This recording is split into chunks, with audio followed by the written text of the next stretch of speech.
हर घंटे 600 से ज्यादा नए कोरोना केस, हर घंटे कोरोना से 3 मरीजों की मौत। बंगाल में कोरोना का कहर लगातार बढ़ता जा रहा है। हालत यह है कि पूरे बंगाल में हर चौथा शख्स कोरोना पॉजिटिव है और कोलकाता में हर दूसरा शख्स कोरोना संक्रमित है। राहत की बात सिर्फ ये कि बंगाल में चुनाव प्रचार अब खत्म हो चुका है। कल मद्रास हाईकोर्ट की फटकार के बाद चुनाव आयोग भी अब एक्शन में आता नजर आ रहा है। 2 मई को 5 राज्यों में विजय जुलूस पर रोक लगा दी गई है, यानी कोई भीड़ भाड़ नहीं नजर आएगी। चुनाव आयोग का फैसला बहुत देर से लिया गया फैसला है। आज इसी पर हम बात करेंगे। साथ ही बंगाल में कोरोना से जंग की क्या तैयारी है, इसकी ग्राउंड रिपोर्ट भी आपको दिखाएंगे। लेकिन इस वक्त की बड़ी खबर यही कि 2 मई को लेकर चुनाव आयोग ने बड़ा फैसला किया है। चुनाव आयोग ने विजय जुलूस पर रोक लगाई है। कोरोना को देखते हुए आयोग ने यह फैसला लिया है। दरअसल में मद्रास हाईकोर्ट की फटकार के बाद चुनाव आयोग ने ये निर्देश दिए हैं। 2 मई को 5 राज्यों के नतीजे आने हैं और इसी के मद्देनजर चुनाव आयोग का निर्देश कि कोई भी विजय जुलूस नहीं निकाला जाएगा। हमारे साथ एक खास पैनल जुड़ेगा। उस पैनल के साथ बहस को आगे बढ़ाएं उससे पहले आपको कोलकाता से हमारे सहयोगी तापस सेन गुप्ता की एक रिपोर्ट दिखाते हैं। कोलकाता में वैक्सीन की भारी कमी हो चुकी है। कोवैक्सीन आउट ऑफ स्टॉक है। कोविशील्ड भी कुछ ही सेंटर्स पर मिल रही है।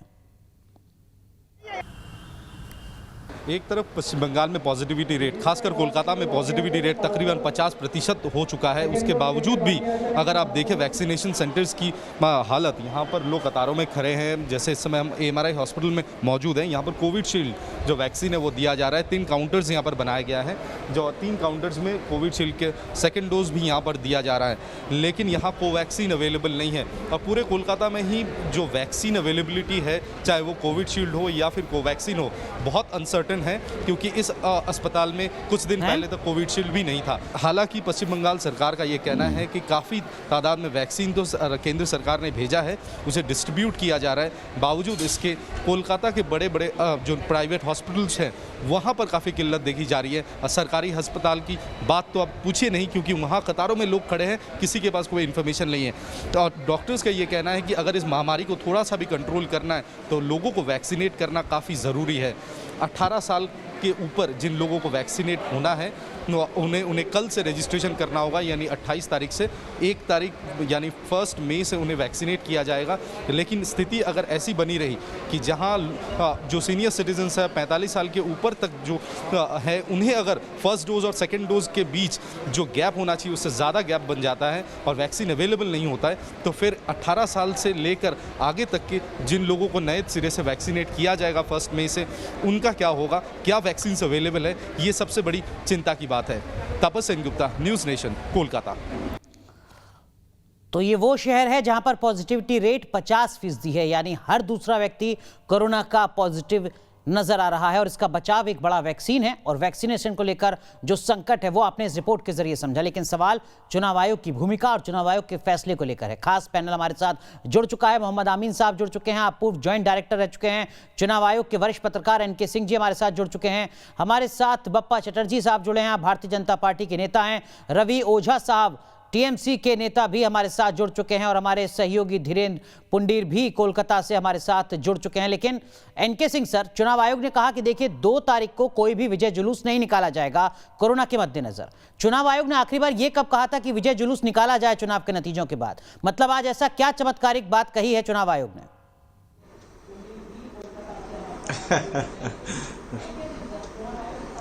बड़ा अफसोस भी होता है और इतना तीखा सवाल है, शायद कुछ शर्म चुनाव आयोग को आए। आज जब सब कुछ आप लुटा चुके हैं, सब कुछ लुट गया है, तब आप कह रहे हैं कि रैली नहीं निकाली जाएगी। आपको पहले अंधे थे, आप समझ में नहीं आ रहा था। पूरे ग्लोबल लेवल पे रिपोर्ट्स रोज हिंदुस्तान के अखबारों में आ रही थी, भारत की आ रही थी, वेस्ट बंगाल की आ रही थी। पॉपुलेशन डेंसिटी आप जानते हैं कि 1000 पर किलोमीटर स्क्वायर है, जो कि नेशनल एवरेज के लगभग 3 गुना है, 1000 से कुछ ज्यादा ही है। तो आपको समझ में नहीं आया कि जब ये पॉपुलेशन डेंसिटी होगी, low level of health infrastructure होगा, उसमें आप अगर ये बेबाक, वो तो कहिए एहसान मोदी जी का कि उन्होंने कह दिया कि लास्ट में आते आते मोदी जी को ब्रह्म ज्ञान आया और उन्होंने कहा कि साहब मैं रैली नहीं करूंगा।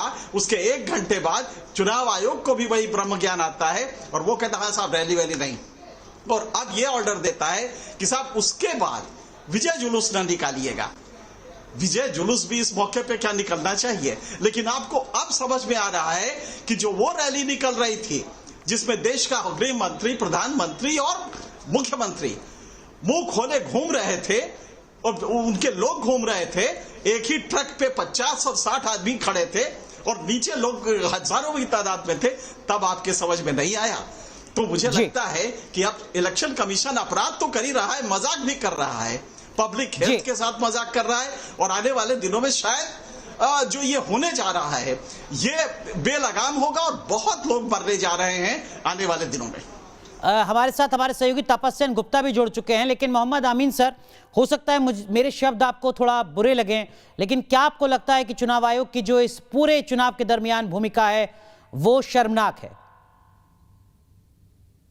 देखिए, ये आप लोगों का जो तथ्य है वो आप जाने, लेकिन जहां तक सवाल है चुनाव आयोग का, तो चुनाव आयोग ने ऐसी कोई गलती नहीं की थी पहले, क्योंकि उस समय ये ऐसी वैश्विक महामारी इतनी भयंकर स्थिति में नहीं थी। ये जब हमारे 5 चुनाव की तारीखें निकल गई, अब लास्ट चुनाव रह गया है, तो ये छठे में दौर में इस तरह की मुसीबत आई है।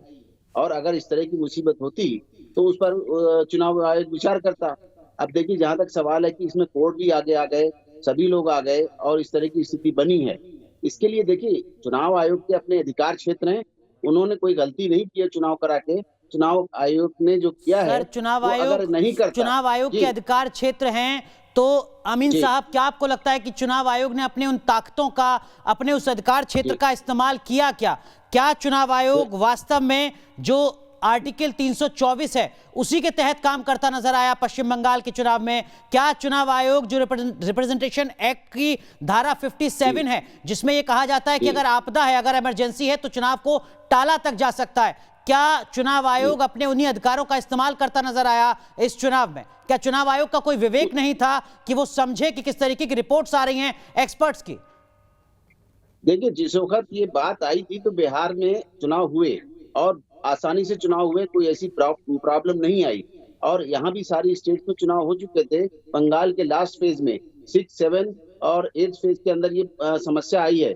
लेकिन आपने देखा होगा कि कल भी चुनाव हुए, जो हमारा 7वां फेज था और अब 8वां फेज होगा, तो उसके लिए भी उन्होंने चुनाव होना अलग बात है, चुनाव के चलते मौत और संक्रमण का आंकड़ा बढ़ना उसी से जुड़ी दूसरी बात है जो कहीं ज्यादा गंभीर है। कोलकाता में जहां 7वें चरण का चुनाव आपके मुताबिक शांतिपूर्ण हो सकता है, वहां पॉजिटिविटी रेट 50% है सर। पूरे सूबे में इस वक्त पॉजिटिविटी रेट 25% से ज्यादा है। हर चौथा व्यक्ति कोरोना का संक्रमित है। चुनाव तो हो रहे हैं कागजों में शांतिपूर्ण तरीके से, इसमें कोई शक नहीं है। तो सारी पार्टियों को आगे आगे कहना चाहिए, कोई एक पार्टी से मतलब नहीं है, सारी पार्टियों को आगे आगे बोलना चाहिए और प्राइम मिनिस्टर को भी बोलना चाहिए, होम मिनिस्टर को भी बोलना चाहिए और इलेक्शन कमीशन को बताना चाहिए, लिख के देना चाहिए कि हम नहीं चाहते हैं चुनाव। उसमें इलेक्शन कमीशन फिर लेगा अपना स्टेप। ये कहने से काम नहीं। सुबीर भौमिक साहब वरिष्ठ पत्रकार हमारे साथ जुड़ चुके हैं। भौमिक सर, आप सुन रहे हैं मोहम्मद अमीन साहब को, आप चुनाव आयोग के ज्वाइंट डायरेक्टर रह चुके हैं। क्या वाकई चुनाव आयोग की इन दलीलों में कुछ दम नजर आता है सर मौजूदा वक्त की चुनौतियों में? देखिए, इसमें 3 चीज मैं कहूंगा। अभी जो हालत है वो ये कि साहब, जिसे अंग्रेजी में कहते हैं ना, tossing the ball in somebody else's court. अब ये कह रहे हैं कि पॉलिटिकल पार्टीज को बोलना चाहिए। आप कोई भी भाजपा वाले से पूछ लीजिए कि आप लोगों ने 8 चरण में चुनाव के ऊपर बल क्यों दिया, कहेंगे साहब ये चुनाव आयोग ने फैसला किया। अब हम साधारण नागरिक क्या एक बार चुनाव आयोग के पास जाएं, एक बार इन पॉलिटिकल पार्टीज के पास जाएं? ये अपने आप में बहुत ही बेहुदा एक पोजीशन ये लोग ले रहे हैं, क्योंकि हमने आपके प्रोग्राम में पहले भी कहा और मैं एनके सिंह सर ने जो कहा पूरी तरह से उनके साथ सहमत हूं कि बंगाल में मान लेते हैं हिंसा होता है सब कुछ, बट असम के साथ 3 चरण एक साथ होने के बाद वहां के जो सिक्योरिटी फोर्सेस थे उनको आराम से बंगाल में लाकर ज्यादा से ज्यादा 4 मैक्सिमम 5 चरण के अंदर चुनाव खत्म हो सकता था। इसको 8 चरण खींचने का जो हिसाब है वो आज के तारीख में स्पष्ट हो चुका है। एनके सिंह सर ने खुलासा कर दिया और इसको किसी को कोई शक नहीं है कि भाजपा के बड़े लीडर मोदी जी, अमित शाह जी खुद चाहते थे। होम मिनिस्ट्री का रिपोर्ट था कि 8 चरण में होना चाहिए, वायलेंस होगा, ये होगा। अब ऐसा है साहब कि पहले आपने शेड्यूल बना लिया, ठीक है, बट जब एक एक्सेप्शनल हालत होता है आज के तारीख में समझ लीजिए, मैं एक सवाल आपसे अनुराग पूछता हूँ, चुनाव हो रहा है, सब कुछ हो रहा है, चाइना के साथ जंग छिड़ जाता है, तो आप उसी लिहाज से पेश आओगे जैसे कि नॉर्मली पहले हो रहा था? बिल्कुल नहीं। तो एक्सेप्शनल सिचुएशन के साथ डील करने के लिए उतना भी एक्सेप्शनल दिमाग का जरूरत नहीं होता है, थोड़ा कमिटमेंट और थोड़ा कॉमन सेंस का जरूरत होता है, जो कि हमें देखने को नहीं मिला। और जो आप कह रहे हैं सर, उसका प्रावधान भी ऐसा नहीं है कि नए सिरे से कोई कानून बनाना होगा। एनके सिंह सर मुझे सही करेंगे अगर मैं गलत हूं, जो रिप्रेजेंटेशन एक्ट है उसकी धारा 57 में यही प्रावधान है कि अगर आपातकालीन स्थिति है, अगर आपदा है, तो आप टाल सकते हैं, आप फैसला ले सकते हैं अपने विवेक के आधार पर। सवाल यहाँ विवेक को लेकर है। मैं आऊंगा सर आपके पास। रवि ओझा साहब हमारे साथ हैं, वो कुछ कहना चाह रहे हैं, लेकिन बाप्पा चटर्जी, बीजेपी ने स्वागत किया चुनाव आयोग के फैसले का, ये कहते हुए कि हम विजय रैलियां नहीं निकालेंगे। अगर चुनाव आयोग ये ना कहता तो क्या विजय रैलियां निकालते आप अगर आप जीतते तो? क्या आप भी चुनाव आयोग के फैसले का इंतजार कर रहे थे क्या? नहीं, पहले से ही हम लोगों का पार्टी का स्टैंड रहा है कि कोरोना के इस महामारी को देखते हुए किसी भी तरह का विजय जुलूस या इससे हम लोग विरत रहेंगे, ये हम लोग का स्टैंड पहले से रहा है।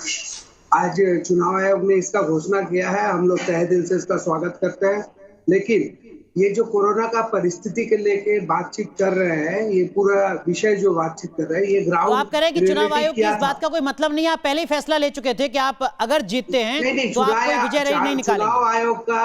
चुनाव आयोग का जो भी डिसीजन है उसको हम लोग सर्वसम्मति से उसका स्वीकृति प्रदान करते हैं, और बहुत अच्छा डिसीजन है कि किसी भी तरह का विजय जुलूस ना निकले, ये इससे हम लोग सहमत है और हम लोग इसको मानते हैं। अगर आप ऐसी सहमति प्रदान करते हैं बाप्पा चटर्जी, अगर आप इतनी सहमति स्वीकृति प्रदान करते हैं, तो चुनाव आयोग ने तो जब तारीखों का ऐलान किया था तब भी कहा था कि कोविड प्रोटोकॉल का पालन होना चाहिए। क्या 7 चरण के चुनाव के दरमियान आपकी पार्टी के नेताओं ने उस कोविड प्रोटोकॉल का पालन किया? उसी पॉइंट पे मैं आ रहा हूँ कि बंगाल में माननीय मुख्यमंत्री ममता बनर्जी जी ने कही थी कोविड प्रोटोकॉल का क्या पालन किया आपने चुनाव आयोग की बातों को स्वीकृति और सम्मान देते हुए? बाप्पा चटर्जी, सवाल सीधा है मेरा सर, सीधा जवाब दीजिए। टीएमसी के सवाल का जवाब रवि ओझा देंगे। इसी पॉइंट पे मैं आ रहा हूँ कि बंगाल का जो मेडिकल इंफ्रास्ट्रक्चर जो पिछले 10 साल से, अरे सर, चुनाव की रैलियों में भीड़ जुटाएं आप, और जब लोग अस्पताल में जाएं बीमार होकर तो सवाल खड़ा करें टीएमसी पर, ये जायज है क्या बात? जो लोग भीड़ पे आ रहे हैं वो टीएमसी के रैली में भी आ रहे हैं, वो बीजेपी अरे जो आपकी रैली में आ रहे हैं, सवाल उससे जुड़ा है बाप्पा चटर्जी, उसका जवाब दीजिए ना। चुनाव आयोग की बातों का अगर इतना सम्मान था तो 7 चरण तक कोविड प्रोटोकॉल का पालन क्यों नहीं किया गया? कोविड प्रोटोकॉल का पालन करते हुए ही चुनाव को लड़ा गया, लेकिन कहीं ना कहीं किसी जगह इंसान का जो भावावेश है उसको रोकना बहुत ही मुश्किल है, ये किसी के कंट्रोल का। सर, लीडरशिप किस चीज के लिए होती है? लीडरशिप उसी भावावेश को कंट्रोल करने के लिए होती है, लीड करने के लिए होती है बाप्पा चटर्जी। लीडरशिप इस काम के लिए नहीं होती है कि भावावेश में वो भी बह जाए। विवेक का इस्तेमाल कौन करता है? नेता करता है सर। भीड़ के पास टोटल इंस्ट्रक्शन, टोटल डिटेल दिया गया है, सभी को बार बार करके बोला गया, चाहे कोई भी पॉलिटिकल पार्टी हो। अगर आपकी कॉलोनी के आपके कार्यकर्ता आपकी इस दलील से सहमत हो जाएं तो बड़ी बात होगी सर। मुझे हैरानी है कि आप इस तरीके की दलील दे रहे हैं। रवि ओझा, जो सवाल मैं बाप्पा चटर्जी से पूछ रहा हूं वही सवाल मैं जरा आपसे भी पूछता हूं। सारे राजनीतिक दलों ने ये इंस्ट्रक्शन दिया है अपने। रवि ओझा, आप कुछ कहना भी चाह रहे थे, और क्या वाकई आपकी पार्टी भी गंभीर रही चुनाव आयोग की अब तक की जो अब से पहले जो बातें कही गई हैं उनको फॉलो करने के लिए? ईमानदार जवाब दीजिएगा रवि ओझा। जी बिल्कुल, लाशों की राजनीति हम नहीं करते, मौतों पर राजनीति करना हम नहीं चाहते। आप सभी को सबसे पहले शुभ संध्या, और साथ ही साथ आशा करता हूं कि आप सभी स्वस्थ। जो आपने कहा, देखिए मेरी पार्टी का स्टैंड पहले से बहुत क्लियर रहा। क्या स्टैंड रहा रवि ओझा आपका? सर हेलो जी रवि ओझा, बताएं क्या स्टैंड रहा आपकी पार्टी का? जी, मैंने वही कहा कि जो 8 चरण में चुनाव कराए गए, 8 चरण के चुनाव का विरोध हमने शुरू से किया, और उसके बाद में पूरे देश में जिस तरीके से 8 चरण के चुनाव की तारीखों के ऐलान से लेकर अब तक तो बहुत गंगा में पानी बह गया। तारीखों के ऐलान के बाद से 7 चरण के चुनाव तक आपने क्या किया वो बताइए ना साहब। पूरी बात सुन लेंगे तब तो मेरी बात समझ में आएगी ना, शुरुआती दौर में काट देंगे तो कहां से समझेंगे? नहीं, बिल्कुल सुनाइए। उसके बाद जब संक्रमण बढ़ने लगा पूरे देश में, जो हालत हमने गुजरात में, उत्तर प्रदेश में देखी, और उसके बाद में जब यहाँ पर कुछ प्रत्याशियों को हमने कोरोना से संक्रमित होकर के मौत के मुंह में जाते हुए देखा, तब मेरी पार्टी ने ये गुहार लगाई थी कि 3 चरण के चुनाव 1 चरण में करवा करके खत्म कर दिए जाएं। सारी पार्टियों ने माना था, लेकिन नहीं, अगर कोई माना तो भारतीय जनता पार्टी नहीं मानी और इलेक्शन कमीशन नहीं माना। अभी बैठ करके जो चुनाव आयोग से हैं मोहम्मद अमीन साहब, वो कह रहे थे कि अधिकार क्षेत्र के बारे में बातें कर रहे थे। साहब, चुनाव आयोग के अधिकार को हम मानते हैं, उसके अधिकार क्षेत्र का सम्मान करते हैं, इसलिए जितने आदेश उन्होंने दिए हैं हर आदेश का हम सम्मान करते हैं। लेकिन अगर आदेश मौतों का सबब बन जाएगा, लोगों की जानें लेने लगेगा, तो हम ना उस चुनाव आयोग को मानेंगे और ना उसके आदेश को मानेंगे। चुनाव आयोग पूर्ण तरीके से भारतीय जनता पार्टी के लिए कार्य करती रही, और आज जो ये दिया गया है, ये जो आदेश दिया गया है कि 2 तारीख के बाद में विजय जुलूस नहीं निकाला जाएगा, ये तृणमूल कांग्रेस के लिए नहीं है। बप्पा चटर्जी ने स्वागत कर दिया है, ये केवल भारतीय जनता पार्टी के लिए है, क्योंकि भारतीय जनता पार्टी के नेताओं ने कोई प्रोटोकॉल नहीं माना है, कोई गाइडलाइन नहीं माना है। जब इनके नेता, इनके अध्यक्ष जेपी नड्डा जी से एक पत्रकार सवाल करते हैं कि साहब आपकी रैली में कोई भी गाइडलाइन फॉलो नहीं किया जा रहा है, तो कहते हैं कि किया जा रहा है। उसने कहा कि मैं नहीं देख पा रहा हूं। तो जेपी नड्डा जी इतने जिम्मेदार व्यक्ति होते हुए कहते हैं कि हम लोग पश्चिम बंगाल जीत रहे हैं, इसलिए आप रवि ओझा, सवाल टीएमसी से जुड़ा था, आप भी वही गलती कर रहे हैं जो बापा चटर्जी कर रहे हैं। टीएमसी से सवाल पूछा है तो टीएमसी का जवाब दीजिए ना सर। टीएमसी का जवाब तो मैंने दे दिया कि हमने तो शुरुआत में कहा कि 3 चरणों के चुनाव को 1 चरण में अरे सर, तब से लेकर अब तक बहुत पानी बह गया। 7 चरणों का चुनाव हो गया, 7 चरणों के दरमियान का टीएमसी ने कोविड प्रोटोकॉल का पालन किया? सवाल सिर्फ ये था मेरा, इसका जवाब दीजिए ना सर। सुनिए, जब चुनाव आयोग ने ये निर्देशिका की कि 500 व्यक्ति ही रैलियों में रहेंगे, उस समय भी मेरी पार्टी ने रैलियां नहीं की, मेरी नेत्री ममता बनर्जी ने नहीं की, अभिषेक बनर्जी ने रैली नहीं की, हमारे तमाम रोड शोज को कैंसिल कर दिया गया। आप उठा करके इस चीज को देख लीजिएगा। हम बहुत संवेदनशील पार्टी से आते हैं साहब, लोगों की जान हमारे लिए बहुत कीमती। ठीक है, जो आपके दावे हैं उनकी हकीकत क्या है जरा समझ लेते हैं। हमारे 2 सहयोगी इस वक्त पश्चिम बंगाल में मौजूद हैं, तापस सेन गुप्ता और धीरेन्द्र पुंडीर। धीरेन्द्र, जो बात यहां पर टीएमसी के कार्यकर्ता नेता कह रहे हैं, प्रवक्ता कह रहे हैं रवि ओझा, वो कह रहे हैं कि हमने तो अपेक्षाकृत बहुत ज्यादा पालन किया है कोविड प्रोटोकॉल का, चुनाव आयोग के फैसलों का। क्या वाकई जमीन पर आपको ऐसा नजर आया?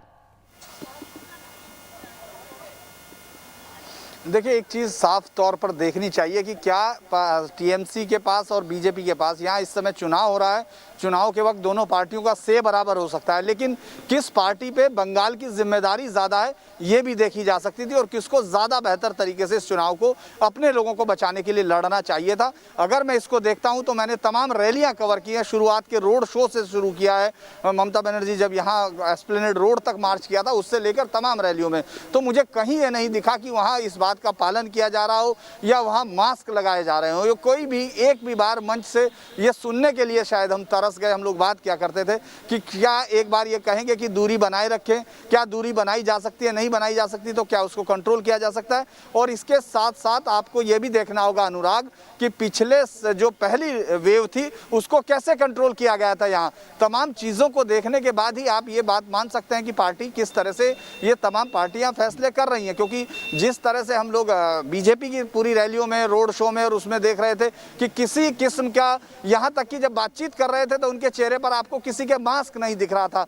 उसी तरह से अगर आप यहाँ टीएमसी की रैलियों में जाते थे तो कोई सोशल डिस्टेंसिंग या इस तरह की कोई बात करने की कोई जरूरत उनको नहीं दिख रही थी। जबकि पिछली बार की लहर में सबसे ज्यादा बंद इंतजामी के शहरों में ये भी एक शहर शामिल था। याद होगा डॉक्टर खान की वो फेसबुक पोस्ट जिस पर उनको अंदर जाना पड़ा था। ऐसे कई सारे मैं उदाहरण गिना सकता हूं कि किस तरह से यहाँ पिछली बार कि पहली लहर का भी कोई सबक नहीं लिया गया, और टीएमसी के नेता जो दावा कर रहे हैं जमीन पर वैसा आपको नजर नहीं आया। और तापस, भारतीय जनता पार्टी की जो तमाम नेता अपनी चुनावी रैलियां कर रहे थे, क्या उसमें आपको कहीं प्रोटोकॉल नजर आया? क्या वहां आपको कोरोना को लेकर जागरूक करते नेता नजर आए? जी देखिए, 2 पहलुओं में मैं जवाब देता हूं। ना तृणमूल कांग्रेस और ना बीजेपी दोनों बराबर के हिस्सेदार हैं। कोई किसी ने भी शुरुआती तौर पे रैलियों में कंट्रोल नहीं किया। एक से आगे जाकर दूसरा कैसे टक्कर दे, अगर एक 50,000 के लोगों का जमावड़ा करता है तो दूसरा 1 लाख का कैसे करे, इसकी एक कंपटीशन लगी हुई थी तृणमूल कांग्रेस और बीजेपी। चाहे वह ममता बनर्जी, अभिषेक बनर्जी ले ले, अमित शाह मोदी ले ले, योगी आदित्यनाथ ले ले, मिथुन चक्रवर्ती, शुभेंदु अधिकारी, किसी ने नहीं। अगर आप गौर करेंगे, मीडिया को भी जब इंटरव्यू दिया जा रहा था, ट्रक्स में बैठ के बीजेपी के नेताएं जब इंटरव्यूज दे रहे थे, किसी के पास मास्क नहीं था, बिना मास्क के वो लोग कर रहे थे बात। जो अगर आप लीड कर रहे हैं तो आपको सामने से लीड करना पड़ेगा। हजारों के तादाद में लोग लोग आपको फॉलो करेंगे। किसी भी पॉलिटिकल नेता ने ये फॉलो नहीं किया। दूसरी बात, बीजेपी और तृणमूल कांग्रेस के दोनों रिप्रेजेंटेटिव्स है। मेरा एक सीधा सवाल है, बीजेपी सेंटर में है, क्या वो बता सकते कि पश्चिम बंगाल में या कोलकाता में कोवैक्सीन कब तक उपलब्ध होगा? कोविडशील्ड अस्पतालों में क्यों नहीं है? लोग कतारों में बाहर खड़े हैं जो सीनियर सिटीजन्स है, और कल से रजिस्ट्रेशन शुरू होना है। 18 साल के ऊपर लोगों को कोविडशील्ड लगेगा। अगर आपके तरफ से जो प्लानिंग किया गया था, क्या था उनके तहत, अगर अभी इस वक्त हमें देखने को मिल रहा है कि वैक्सीन नहीं है, कब तक मिलेगा? ठीक है, क्या राज्य सरकार बापा चटर्जी, जो सवाल यहाँ पर हमारे सहयोगी तपस सेन गुप्ता ने खड़ा किया है, उन दोनों सवालों के जवाब आप दीजिएगा ईमानदारी से। मैं उम्मीद करता हूं आपसे। तमाम पैनलिस्ट हमारे साथ बने हुए। एक छोटा सा हम ब्रेक ले रहे हैं यहाँ पर, लेकिन ब्रेक पर जाने से पहले एक अपील भी लगातार न्यूज नेशन आपसे कर रहा है, और अपील यही है कि आप इस संकट के बीच कैसे एक जिम्मेदार नागरिक के तौर पर अपनी भूमिका निभा सकते हैं। जान बचाने की मुहिम लगातार चला रहा है न्यूज नेशन। कोरोना से देश को बचाने के लिए अगर आप प्लाज्मा डोनेट कर सकते हैं, अगर आप कोरोना पॉजिटिव के दौर से ठीक हो चुके हैं, 22 दिन हो चुके हैं आपको ठीक होकर, तो प्लाज्मा डोनर के तौर पर आगे आइए। ये नंबर आपकी स्क्रीन पर है 9711002266। इस पर आप व्हाट्सएप कीजिए, प्लाज्मा डोनेट कीजिए और जिंदगी बचाइए उन लोगों की जो इस वक्त प्लाज्मा के लिए इंतजार कर रहे हैं।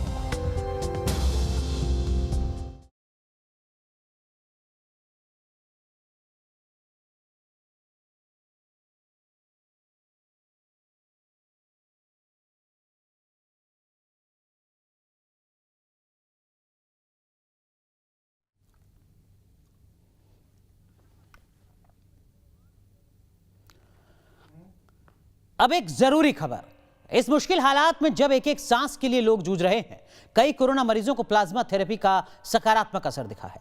ऐसे में न्यूज नेशन आपसे अपील करता है कि आप भी प्लाज्मा डोनेट करें। अगर आप 22 दिन पहले कोविड से ठीक होकर लौटे हैं तो आपकी मदद लोगों तक पहुंचाने का जरिया बनेगा आपका अपना चैनल न्यूज नेशन। हमारे व्हाट्सएप नंबर 9711002266 पर प्लाज्मा डोनर की डिटेल भेजें और एक जिम्मेदार नागरिक के तौर पर भूमिका निभाएं।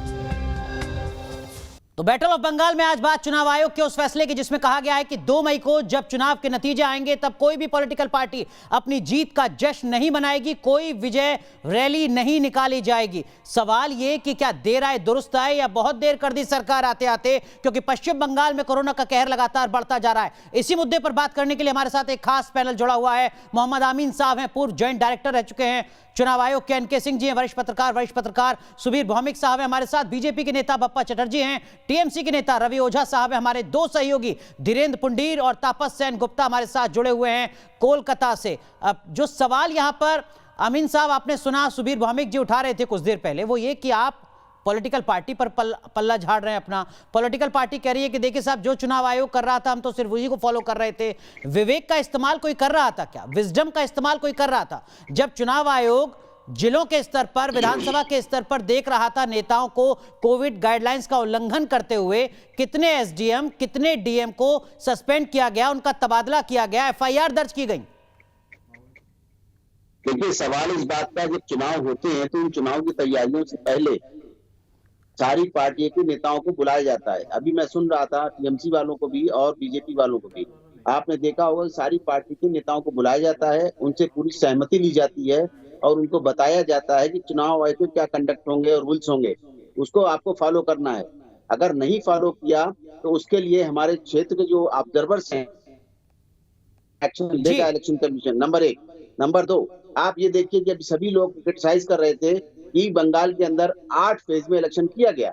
आपको पता होना चाहिए कि हमारा देश है, उसका जो वेस्ट बंगाल प्रदेश है वो 3 देशों की सीमाओं से घिरा हुआ है। उसमें बांग्लादेश है, भूटान है और नेपाल है। बिल्कुल सत्यता है, इसमें कोई सत्ता से परे नहीं है। आपको पता होगा कि जो इससे पहले भी चुनाव हुए हैं उनमें खून खराबे करने के लिए भूटान और नेपाल से भी इतना बड़ा खतरा था कि 8 चरणों में चुनाव को करना पड़ा।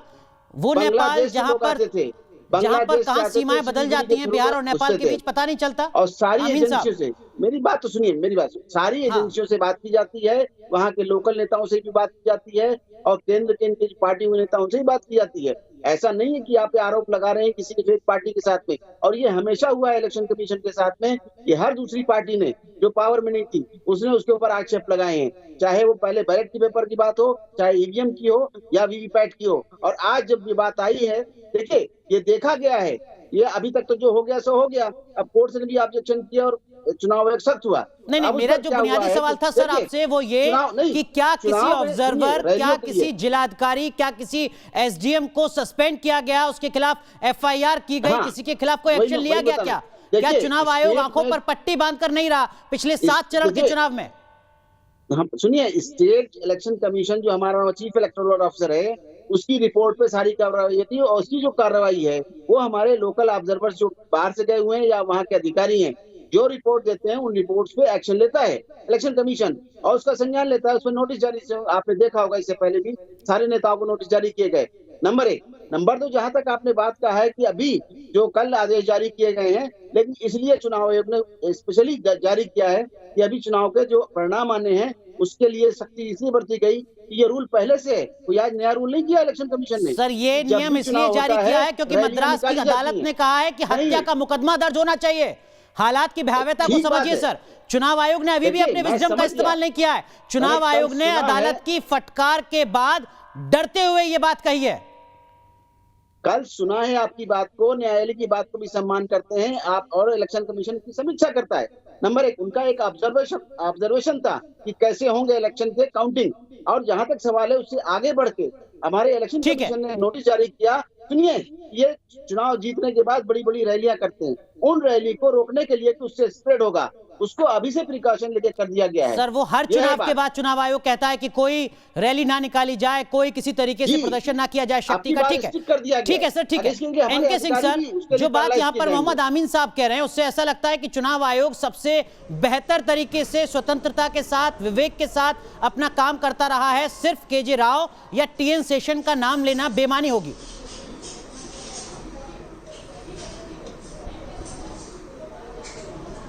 बड़ा अफसोस हुआ सुन के, इस लॉजिक को भी सुन के कि देखिए साहब, उसने मुझे मुंह तो बनाया, उसने मेरी गाली तो दी, लेकिन मुझे थप्पड़ नहीं मारा। इलेक्शन कमीशन का ऑब्जर्वेशन, वो हाई कोर्ट का ऑब्जर्वेशन था। अगर वो आदेश में नहीं आया तो हम कितने खुश हैं कि देखिए साहब, उसने कहा कि आप हत्यारे हैं, लेकिन देखिए आदेश में तो नहीं कहा ना, हम बच गए ना, तो हम हत्यारे कैसे हुए? आदेश में कहता तो हम हत्यारे होते। कितना लेम एक्सक्यूज है। आप जरा पूछिए कि आर्टिकल 324(1) ये किसके लिए है? ये इलेक्शन कमीशन के लिए बना है। भारत के संविधान निर्माताओं ने और इलेक्शन कमीशन को स्वागत करता। सो प्लीज, आपकी बातों से नहीं बात बनेगी। बोला नहीं, प्लीज हाई कोर्ट की बात कर रहा हूं, तमिलनाडु हाई कोर्ट में कहा था। आमीन साहब, मैं आऊंगा आपके पास, सुन लेते हैं एक-एक करके। हम लोग कोई पॉलिटिकल लीडर नहीं है भाई, समझिए आमीन साहब। इलेक्शन नहीं होता। आमीन साहब सुन लेते हैं। पॉलिटिकल नहीं है, इस तरह ना बहस कीजिए। पहले समझिए, भारत के संविधान ने आपको सुपरिंटेंडेंस, डायरेक्शन एंड कंट्रोल ये आपको दिया है, पॉलिटिकल पार्टी को थोड़ी दिया है। इसलिए ये कह के आप कैसे, भाई पॉलिटिकल पार्टी तो मेरे पास आई ही नहीं, बताइए हम क्या करें? कितना लेम एक्सक्यूज है। आपका मतलब है इलेक्शन नहीं कराना चाहिए। एक्सेप्ट कर ले गलती तो कोई बहुत बड़ा वो नहीं है। आपका मतलब इलेक्शन नहीं कराएं। संस्थाएं गलती करती तो हैं। गवर्नर रूल एक्सेप्ट करते हैं आप लोग? अरे सारी गलती इलेक्शन कमीशन की, आप छोड़िए उसको। सबसे बड़ी बात यह है कि यही इन्हीं पावर्स को लेके एक सेशन आता है 1990 में और किसी पॉलिटिकल पार्टी से नहीं पूछता और वो पूरा चेंज सुधार कर देता है और अगले 20 साल तक इलेक्शन सुचारू रूप से चलते हैं। आज ये बौना हो गया है इलेक्शन कमीशन, ये ड्वार्फ हो गया है और ये सरकारी जो वो लोग हैं वो एक डिक्टेटर थे सेशन साहब, उन्होंने अपने इलेक्शन कमिश्नर्स की बात नहीं मानी। आपने सुना मोहम्मद आमीन साहब को? एनके सिंह सर माफ कीजिएगा, आपको रोक रहा हूं। एनके सिंह सर माफ कीजिएगा सर, आपको रोक रहा हूं। सुबीर भौमिक साहब, मोहम्मद आमीन कह रहे हैं कि टीएन शेषन तानाशाह थे।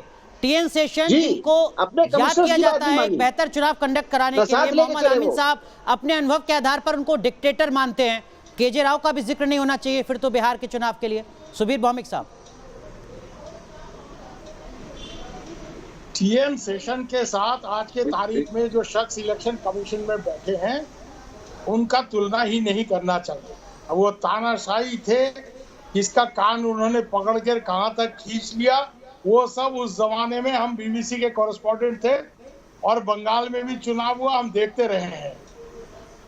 ये तुलना ही नहीं इनके टीएन शेषन के साथ करना चाहिए इन लोगों का। ये लोग जो हैं ये एक पॉलिटिकल पार्टी के हिसाब किताब पे चलने वाले हैं और ये कमिश्नर्स के केस मिस्टर गिल जी गए थे कोर्ट में, सुप्रीम कोर्ट में सुप्रीम कोर्ट में गए थे, बात मत कीजिए। वो कभी कमिश्नर को साथ लेके नहीं चले, अब फुल कमीशन काम करता है। अच्छा यार, इन्हीं से बात करवाओ फिर। सॉरी, नहीं, एक एक करके। अमीन साहब मैं आऊंगा आपके पास जी। कहिए सुबीर सर, कहिए। हाँ, ऐसा है कि हम बार बार एक ही चीज कह रहे हैं और इस पे हम चाहते हैं कि अगर कोई कार्रवाई चुनाव के बाद हो इलेक्शन कमीशन के खिलाफ, जिसका ऐलान कुछ लोग कर रहे हैं, ये बिल्कुल होना चाहिए। Nobody is above law, nobody is above law.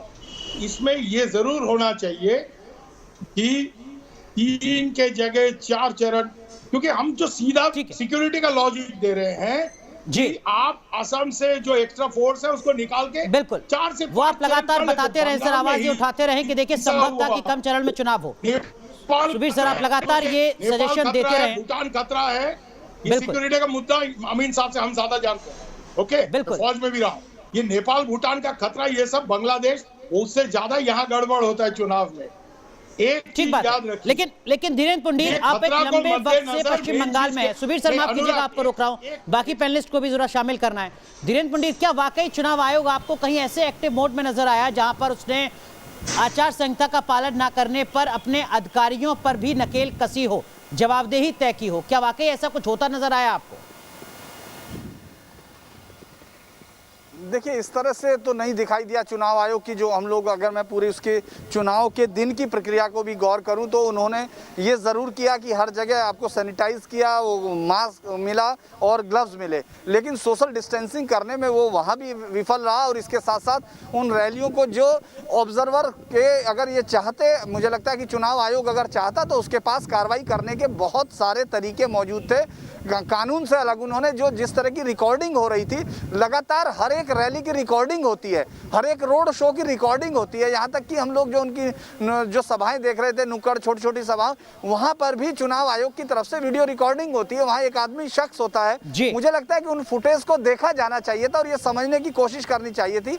एक अनुराग, एक बात और है, 2 चीज़ों को जरूर गौर करना चाहिए कि हम लोग ज़्यादातर स्ट्रेस इस बात पर दे रहे हैं कि तीनों फेज एक साथ होने चाहिए थे।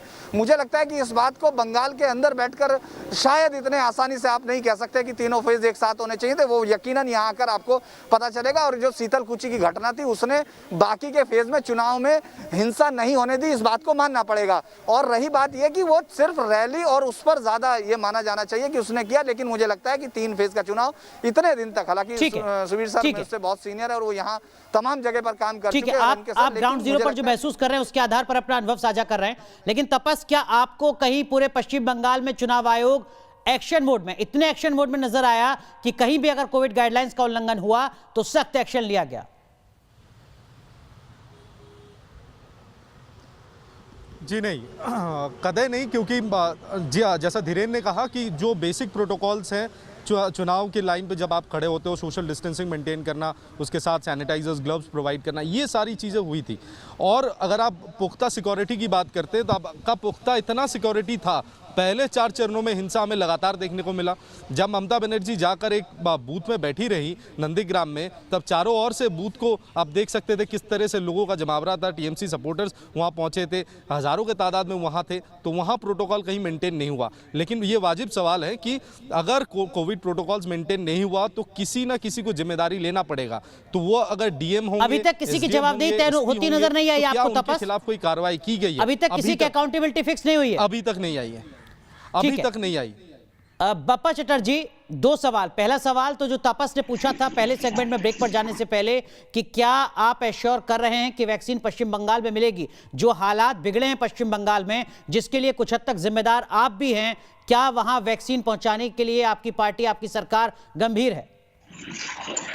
देखिए, ऑलरेडी फर्स्ट फेज में 52 लाख का वैक्सीन सरकार ने भेज दिया था, जिसमें से मात्र 31 लाख वैक्सीन को यूज किया गया, बाकी 21 लाख वैक्सीन जो अनयूज्ड रहा, जिसको किसी भी तरह में लगाने का कोई व्यवस्था बंगाल के सरकार ने किसी भी तरह से ये व्यवस्था नहीं ली, ना ही हॉस्पिटल के माध्यम से इसको करवाया गया। अभी रहा बात, अभी का जो वैक्सीन का जो डेटा है वो भी बहुत जल्दी आ जाएगा। जो जिस तरह से दूसरे प्रांतों तक पहुंच रही है, बंगाल में भी बहुत ही जल्द पहुंचेगा। लेकिन बारासात के हाटखोला में लगभग 30 करोड़ रुपया का कोविड का जो पूरा साज सरंजाम था उसको जला दिया गया और कोई मीडिया इस पॉइंट को नहीं दिखाया गया। आप लोग इतने सचेत दिख रहे हैं, लेकिन हाटकोला का जो न्यूज है मुझे लगता नहीं कि न्यूज नेशन से भी दिखाया है। तो ये जो कोविड का जो इतना साज सरंजाम, टोटल वैक्सीन से लेके, टोटल पीपी किट से लेके, टोटल जो सरंजाम था जिसको जलाया दिया गया रातों रात, इसके ऊपर भी कोई इंक्वायरी नहीं हुई, इसके ऊपर भी कोई न्यूज चैनल का फोकस नहीं रहा। तो स्टेट गवर्नमेंट बार बार बंगाल के साथ, बंगाल के लोगों के साथ कर रही है। ममता दीदी बोली थी बंगाल में, एक सेकंड इस उम्मीद के साथ कि आप ईमानदार जवाब देंगे। बंगाल में ममता दीदी बोली थी कि 100% काम हो चुका है, सारा उनका हॉस्पिटल्स रेडी है, लेकिन आज ये नौबत आ चुका है कि बंगाल में कोई हॉस्पिटल में एडमिशन नहीं लिया जा रहा है, ऑक्सीजन सिलेंडर नहीं मिल रहा है। जहां बिल्कुल लगातार हम वो आंकड़े भी दिखा रहे हैं और सवाल पूछ रहे हैं टीएमसी के नेताओं से, लेकिन सर ऐसे हालात बने क्यों, उसके लिए जिम्मेदार आप भी हैं, जैसे आप टीएमसी को जिम्मेदार ठहराते हैं। मेरा सवाल आपसे ये, चूंकि आज हम चुनाव आयोग के फैसले पर चर्चा कर रहे हैं, क्या आप मानते हैं इस बात को ईमानदारी से कि पश्चिम बंगाल में अगर हालात बिगड़ रहे हैं तो उसके दोषी आप भी हैं? ईमानदार जवाब। डेफिनेटली सब राजनीतिक दल इसके लिए दोषी होंगे, सिर्फ हम लोग नहीं, सभी राजनीतिक दल इसके लिए दोषी होंगे, क्योंकि इतनी बड़ी बड़ी रैलियां से लेके ये सारे विषय को लेके इसको नकारने का कोई जगह नहीं है। मैं अगर नकारूंगा तो मैं इंसानियत के साथ गलती करूंगा, तो इस विषय को नकारने का कोई जगह नहीं है। इतनी राजनीतिक हिम्मत है आप में कि आप माने कि आपने भी हालात बिगाड़े पश्चिम बंगाल के, विस्फोट के हालात बन चुके हैं पश्चिम बंगाल में इस वक्त, भावावेश में इतना ज्यादा हर चौथा व्यक्ति पॉजिटिव। हम लोग मोदी जी की जो सभा रवि ओझा, सवाल मैं पूछ रहा हूँ आपसे, लगाने का आवाज पप्पा चटर्जी जी की आ रही है ना, उनको बोलिए चुप रहने के लिए, तब तो जवाब दो। सर इतना संयम अगर तमाम नेताओं में होता तो स्थितियां सुधर जाती। टीएमसी के प्रवक्ता भी अगर इतने गंभीर होते तो हालात कब के बदल चुके होते।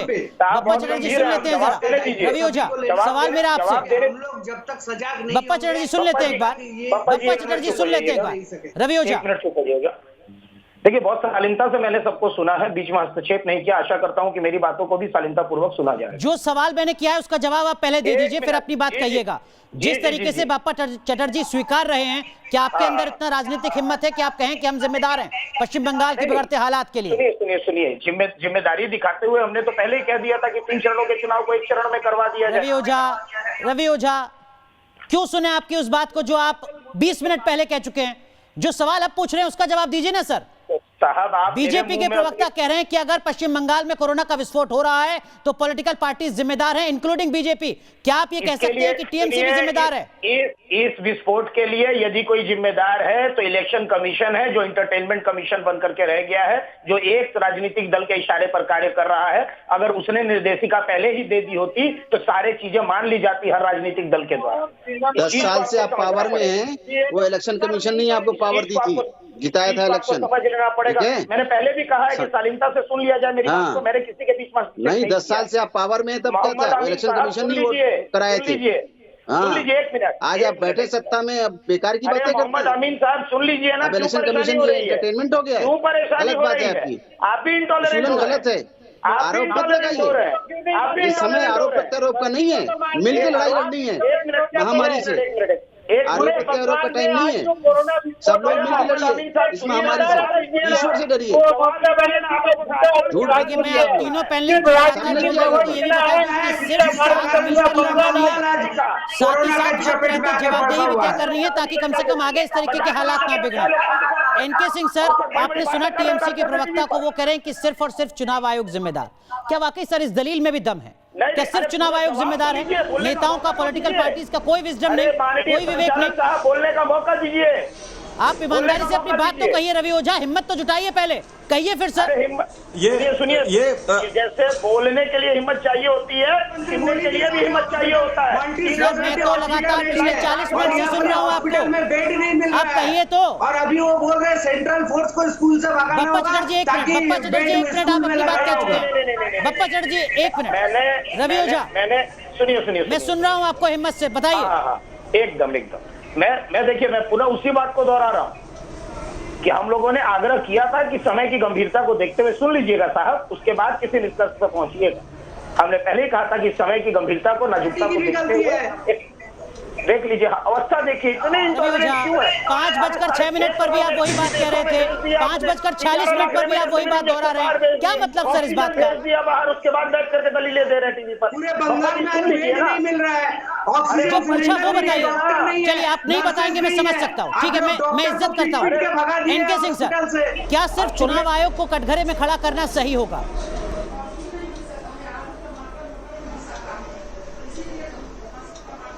नहीं, देखिए, ये कॉम्पिटिटिव डेमोक्रेसी है। हमारे यहाँ भारत में जो फॉर्मेट है वो एडवर्सेरियल कॉम्पिटिटिव डेमोक्रेसी का है, जिसमें एक पार्टी दूसरे से जद्दोजहद करती है और जनता के पास जाती है चुनाव में और वोट मांगती है। लिहाजा अगर एक पार्टी नहीं मानेगी तो दूसरी भी नहीं मानेगी। ये बहुत सिंपल सी थ्योरी है। इसी के लिए इंस्टीट्यूशंस बनाए गए हैं जो इंटरमीडियरी का रोल करते हैं, जो उसको कंट्रोल, डायरेक्ट और सुपरवाइज करते हैं। लिहाजा ये बात बिल्कुल सही है कि इलेक्शन कमीशन ही इसको रोकता कैसे? अगर वो एक को कहता कि तुम ना करो तो दूसरा भी ऑटोमेटिक नहीं करता। मुश्किल ये है कि अगर आपने इसको नहीं किया तो जो एक कर रहा है, भाई अगर ममता कर रही है तो अमित शाह करेंगे ही करेंगे। ये एडवर्सेरियल डेमोक्रेसी में कॉम्पिटिटिव डेमोक्रेसी का ये फॉर्मेट है जिसमें कि प्रतिद्वंदिता होती है। प्रतिद्वंदी प्रजातंत्र में पार्टियों की गलती नहीं होती है, संस्थाएं जो उसके लिए संविधान में दी गई है उनका रोल होता है। ठीक है, लेकिन धीरेन्द्र पंडित, चुनाव आयोग का 2 मई को लेकर फैसला क्या देर आए दुरुस्त आए या बहुत देर हो चुकी है कोरोना के लिहाज से? देखिए, सब कुछ गंवा के होश में आने का कोई मतलब नहीं होता, क्योंकि कोलकाता में हम उस डर को महसूस करते हुए देख रहे हैं जहां पिछली बार का इलेक्शन में 67% वोट वो 60% पर चला जाता है। वहां जहां राज्य की मुख्यमंत्री वोट डाल रही हैं और जो उनकी मूल सीट थी उससे पहले। इसके अलावा आप अगर शहर के अंदर जाके देखेंगे, वो माहौल देखेंगे, उन बिस्तरों की कमी देखेंगे, बेड्स की कमी, ऑक्सीजन की कमी, जबकि यहाँ ये कंट्रोल हो सकता था। मुझे लगता है कि ये सब कुछ गंवा के होश में आने वाली कहानी है और इससे बहुत ज़्यादा फर्क नहीं पड़ेगा, क्योंकि जिस तरह का ट्रांसमिशन इस समय फैलता हुआ हम लोग देख रहे हैं वो इतना ज़्यादा है कि आप एक डर को यहाँ महसूस कर सकते हैं। होटल से बाहर निकलते हुए डर लग रहा है लोगों को, क्योंकि 50% किसी भी जगह शायद इतनी ज्यादा टेस्टिंग के बाद पॉजिटिविटी रेट नहीं होगी। मुझे लगता है आप भी लगातार कोलकाता को कवर कर रहे हैं, पश्चिम बंगाल को कवर कर रहे हैं, वही डर क्या एक रिपोर्टर के तौर पर आपको भी नजर आ रहा है इस वक्त पश्चिम बंगाल में? बहुत संक्षेप में। जी ज़रूर, क्योंकि जो स्थिति इस समय बनी हुई है, कहीं भी जाना, किसी भीड़ में जाना, हालांकि हम भीड़ को अवॉइड करने की कोशिश कर रहे हैं, खासकर अस्पताल के बाहर पहुंचना, वहां लोगों से बात करना, कहीं ना कहीं एक डर का माहौल तो ज़रूर है। और हमारे कई सारे ऐसे साथी हैं जो इन्फेक्टेड हैं, अस्पताल में हैं, कई लोग ऐसे आईसीयू में हैं, तो हमें काम करना है, लेकिन कहीं ना कहीं ये भय का वातावरण महसूस किया जा सकता है, जैसा धीरेन्द्र कह रहे थे। बिल्कुल, आप दोनों अपना ध्यान रखिए। एक बड़ी चुनौती है जिसको इस वक्त आप निभा रहे हैं ग्राउंड जीरो से। लेकिन सुबीर भौमिक साहब, जैसा धीरेन्द्र पुंडीर कह रहे हैं कि देखिए सब कुछ लुटाकर होश में आए तो कोई मतलब नहीं, लेकिन अब अगर होश में भी आ गया है चुनाव आयोग, तो क्या आगे इसको एक सबक के तौर पर लेगा या इसे भी भुला दिया जाएगा? जी, मैं धीरेन्द्र जो कह रहा है और तापस जो कह रहे हैं मैं सहमत हूं, क्योंकि मैं भी रिपोर्टर रहा हूं और मैं आज सुबह सेकेंड डोज वैक्सीन लेने गया था। 4 दिन कोशिश के बाद मुझे सेकेंड डोज वैक्सीन आखिर तक मिल गया। थोड़ा कनेक्शन वगैरह है, बीबीसी में काम कर चुके हैं, बट जाते वक्त 3 अस्पताल के बाहर जो हमने भीड़ देखा और वहां कोई कंट्रोल वगैरह के सवाल ही नहीं पैदा होता, क्योंकि लोग मार काट के हमें वैक्सीन मिल जाए, हमें वैक्सीन मिल जाए, इस तरह का हालत था।